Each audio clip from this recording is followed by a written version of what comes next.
Hey everybody, this is my 20-gallon open-topped office tank, and I just did a before and after video on this tank a few days ago. I did a big water change, got in there and cleaned the glass up, trimmed up some of the plants, changed the filter, and on that video I got a comment from somebody that just had me scratching my head, so I wanted to do a little follow-up on this tank.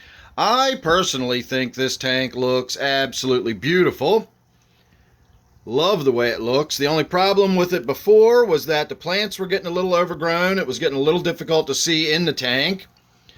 It was, the glass was getting a little covered with some algae, so again, made it a little difficult to see what was going on in the tank.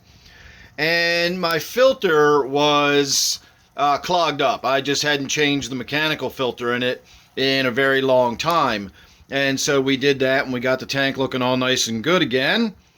And the comment I got under that other video was that my tank looked so bad that it was basically beyond repair and I should strip it down, basically start over, just completely tear the tank down and start over because it was so terrible looking.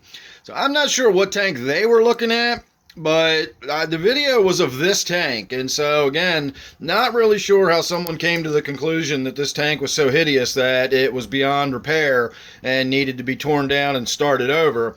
Now, I will grant you, to the untrained eye, the filter probably did look absolutely terrible. I will slice in a little section of what the filter used to look like prior to me doing the work and getting it all cleaned up.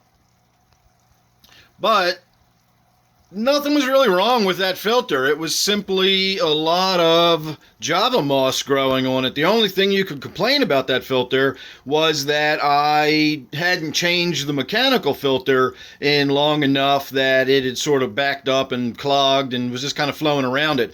As far as all that Java moss on there, that basically acts as though a living filter. It's not much different than a biological scrubber. So regardless of what you think that looked like, that filter was doing a great job even without me having the filter pad changed. And you can see already, we're already beginning to get a little bit of backflow. We're still getting flow through the filter, but we're already getting some backflow, so that filter's already beginning to clog up again after just a few days. So again, what that filter looked like might have been unorthodox, but when you stop and actually think about it for a few minutes, that filter was actually doing a fine job of keeping this tank nice and healthy for everybody. Again, the only real issues with this tank was the glass was a little grungy, as happens when you don't wipe it down all the time, and the plants were just overgrowing, which again is a sign of a good, healthy, happy tank. And the plants were just so thick you couldn't really see what was going on in the tank. So we got that all sorted out. The tank now looks like this, and I'm very happy with it. The only fish I'm not seeing at the moment is my neon dwarf gourami. He's probably around there hiding in the back somewhere, but it's a little unusual not to see him come right up front and center when I get in here near the tank, because they all think they're getting fed all the time. So I'll have to keep my eye out for him. I did see him just a little while ago when I turned the lights on, and I actually did feed them. So he's in there somewhere. I'm just not sure where yet, so we'll find him sooner or later. But I do have a dwarf neon gourami in this tank as well as all of the abundant plethora of red wag platies. One of these days we'll do something about that. So anyway, there you go, everybody. Just a little follow-up on what this tank looks like after a few days since the water change. The worst thing anybody could complain about now would be, you could say, I've got some cyanobacteria growing right there, and that is indeed cyanobacteria growing on the surface of that planter right there, but I don't care about that. That's not bothering me a bit. It's not harming the tank or changing anything else, and if I hadn't stuck the camera right up there on it like that, you probably wouldn't even have noticed it. So there you go, everybody.